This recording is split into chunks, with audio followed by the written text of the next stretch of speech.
When I'm not needing Urban Dictionary to cross-reference most of the compliments I get, I like to answer questions I get on YouTube. So let's get to it. Every genre has their Nickelbacks. Which artists or bands would you consider Nickelbacks of their genres? This is a fantastic question that I spent way too much time thinking about. So here's what I've got, and I would love to hear your guys' thoughts on the Nickelbacks of each genre, depending on whatever you think is a genre in the comment section. So please hit me up. But I think the Nickelback of metal is Five Finger Death Punch. I think the Nickelback of nu metal is obviously Linkin Park. The Nickelback of jazz is probably Kenny G. The Nickelback of country is definitely Florida Georgia Line. The Nickelback of K-pop is probably Super Junior. I couldn't decide if the Nickelback of alt-rock was either Fleet Foxes or Grizzly Bear. I think I'm going to go with Fleet Foxes for that. Nickelback of glam metal would be Poison. Nickelback of prog rock was for sure Emerson, Lake and Palmer. The Nickelback of funk is the Commodores. Nickelback of R&B is John Legend. Nickelback of folk is for sure John Denver. The Nickelback of hip-hop, I think that's got to be Kanye, right? The Nickelback of whatever genre Pitbull is definitely Pitbull. The Nickelback of classical is Philip Glass. The Nickelback of grunge is probably Bush. The Nickelback of post-grunge is for sure Stained. And the Nickelback of punk is most likely Green Day. So that's what I've got, and I would love to hear your thoughts on it. Hey Sean, rocking the work there in that Chris Pratt look. Just curious, what is your opinion on Adele and her music? P.S. I totally did not make the Chris Pratt reference just to get your attention. And I totally would not read your comment just to mention that I got a Chris Pratt reference. So Adele is great. I mean, she's got some really cool songs. So little talent proven over multiple instruments. What can I say? Hack of all trades, master of none. Favorite side project and your opinion on side projects? I'm listening to El Vinyl at the moment, side project from Matt Berenger of The National, and from Can't of the Sound City soundtrack is also a masterpiece from Dave Grohl, in my opinion.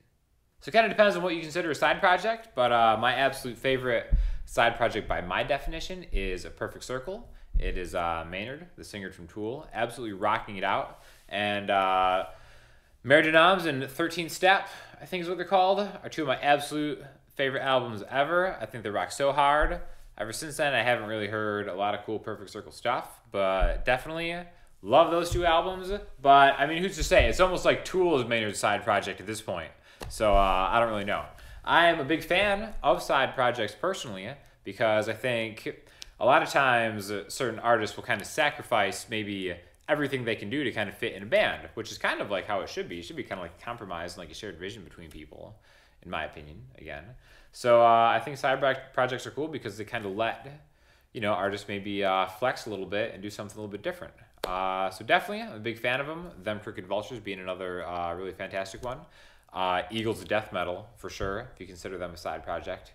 Boots Electric, Jesse Hughes, my guy. So definitely a lot of cool ones out there. Hey Sean, I'm an acoustic guitar player getting ready to start doing a few small gigs. I have just bought a Marshall AS50D acoustic amp, but I have no clue about which microphone to buy. I would like something that would allow a little head movement to glance down and check what my fingers are up to without my vocals dropping off. Do you have any suggestions that I could check out? What about head-worn mics? Are they any good? Thanks for all the vids. They've been very helpful. Keep them coming.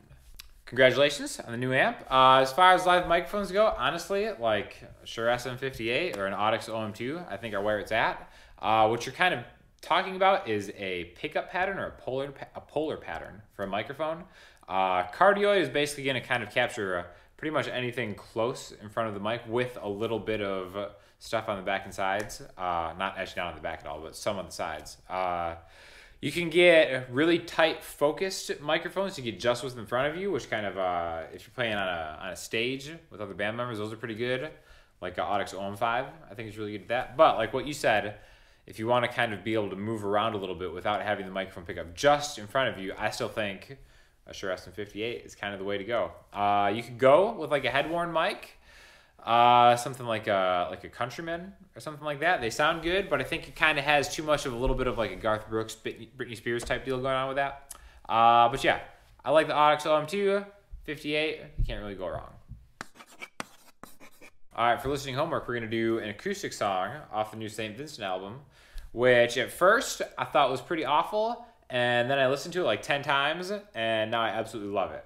So I think it just proves that Annie Clark of St. Vincent is just kind of like light years ahead of all of us, living in the future.